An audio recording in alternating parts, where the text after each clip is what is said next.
छात्रों देखिए first year में विषय हिंदी में आज हम आपको हिंदी पद्य साहित्य का इतिहास बताएंगे। देखिए हिंदी पद्य साहित्य के इतिहास को 4 भागों में बांटा गया है। नंबर 1 है आदिकाल, जिसको वीर गाथा काल भी कहते हैं। ये सन 743 ईस्वी से 1343 ईस्वी तक रहा है। दूसरा है भक्ति काल, ये पूर्व मध्य काल है।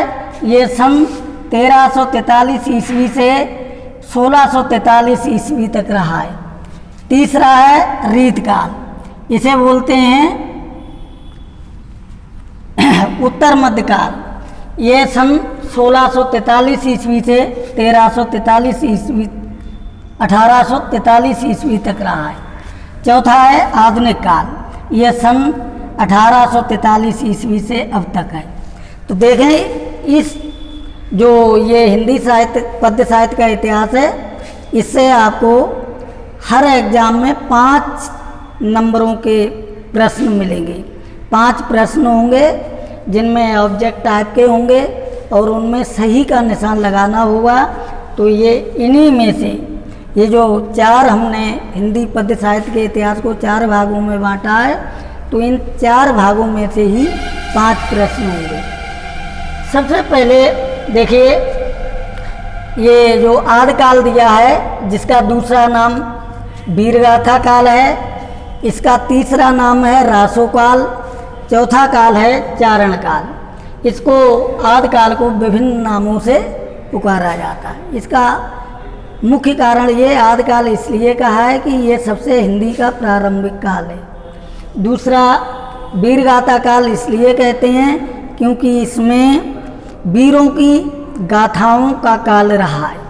तीसरा इसका रासोकाल भी नाम बताया गया है। रासोकाल इसलिए कहते हैं कि इस समय जितने भी ग्रंथ या काव्य लिखे गए उन सबके पीछे रासो शब्द रहा है। जैसे पृथ्वीराज रासो, हमीर रासो, कुमार रासो इत्यादि। चौथा काल है इसका आदिकाल का ही चौथा नाम चारण काल। चारण काल इसलिए कहते हैं क्योंकि इस समय जो लेखक थे, जो कवि थे, वो चारण जाति के या भाट जाति के थे, इसलिए उस समय को चारण काल कहा जाता है। 5वां भी नाम है इसका, मैंने यहाँ लिखा नहीं है, अपभ्रंश काल। इस आदिकाल को 5वां नाम जो बताया है अपभ्रंश काल, क्योंकि इस समय भाषा डिंगल पिंगल रही है, अपभ्रंश रही है, इसलिए इसका नाम अपभ्रंश काल है। दूसरा आता है भक्ति काल। भक्ति काल में जो कवि थे वो किसी राजा के दरबार में नहीं रहते थे, स्वतंत्र रूप में रचनाएं करते थे, स्वतंत्र रूप में ईश्वर की भक्ति की काव्य रचनाएं लिखी, इसलिए इसको भक्ति काल कहा है। तीसरा आता है रीत काल, जिसे पूर्व मध्यकाल कहते हैं, उत्तर मध्यकाल कहते हैं, जिसका रीत काल। रीत काल में जो रचनाएं हैं वो रीति के अनुसार लिखी गई हैं, जिसमें रस छंद अलंकार या चौपाई छंद या और चीज़ों का सही ढंग से उपयोग किया है। इसको श्रृंगारिक काल भी कहते हैं। चौथा काल आता है आधुनिक काल, जो सन 1843 ईस्वी से अब तक चलता है। जब हम आधुनिक काल पढ़ाएंगे तो इसमें 5-6 भाग हैं, इसके भी उन्हें भी बताएंगे। तो सबसे पहले अब हम लेते हैं आदिकाल। नंबर 1 है आदिकाल और आदिकाल की प्रमुख विशेषताएं। आदिकाल जब प्रारंभ हुआ तो उसकी कौन कौन सी विशेषताएं हैं। नंबर 1 देखिए, वीर रस के साथ श्रृंगार रस का वर्णन। इस काल में जो कवियों ने रचनाएं की हैं, वीरों की गाथाओं से भरी हुई कविताएं हैं और उन रचनाओं में मुख्य जो रस है वो वीर रस है और वीर रस के साथ साथ श्रृंगार रस का वर्णन किया है। नंबर 2 देखिए, युद्ध का सचित्र वर्णन। इस काल में जो भी ग्रंथ लिखे गए हैं उनमें युद्ध का सचित्र वर्णन किया है, ऐसा प्रतीत होता है किताबों को पढ़ करके कि मानो हम युद्ध को देख रहे हों। तीसरी विशेषता है प्रकृति चित्रण। इस काल के कवियों ने प्रकृति का बड़ा सुंदर वर्णन किया है, नदी, पहाड़, प्राकृतिक सौंदर्य, पेड़ पौधे आदि का। चौथी विशेषता है राष्ट्रीय भावना का अभाव। इस काल के जो कवि थे उनमें सामूहिक राष्ट्रीय भावना की कमी थी।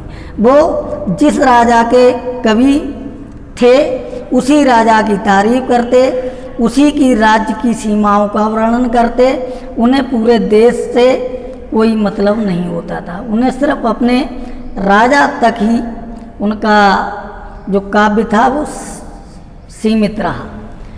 पांचवी विशेषता है प्रबंध एवं रासो काव्य की परंपरा। इस समय जो ग्रंथ लिखे हैं वो प्रबंध काव्यों की रचना हुई है, और जो भी कवि हुए हैं उन सब ने अपने ग्रंथों के अंत में रासो शब्द का प्रयोग किया है। जैसे मैंने पहले ही उदाहरण दिया, पृथ्वीराज रासो, खुमाल रासो, परमाल रासो, इस तरीका से।